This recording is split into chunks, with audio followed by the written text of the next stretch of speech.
Oxe, que estranho. De quem é essas coisas, hein? Ô, mãinha, Oi, Alana, o que foi? o que é isso aqui na mesa, hein? Se aqui não tem criança e ninguém tá grávida. Fala baixo, mulher, que você é da tua irmã. É o quê, manhã? E Tainara embuchou como, hein? Pelo amor de Deus. Que embucho deu o quê, menino? Eu sou Lebes, que saiu pra um bebê reborn que eu comprei. Bebê reborn, a senhora tá ouvindo isso, manhã?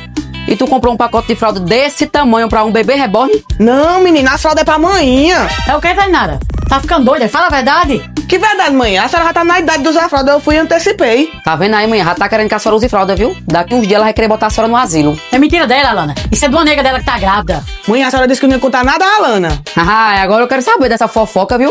Oi, deixa eu contar. Ela comprou isso aí, a nega botou pro pai da criança no mesmo dia. Com a mãe dessa eu vou querer me ir pra cá, menina. Eu vou sair daqui.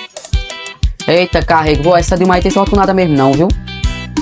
Não tem, porque nada dá certo, que ela só arruma um problema. Agora a Alana vai ficar tirando com a cara da pessoa pro resto da vida. Não quero ser lebesca mais não, meu pai.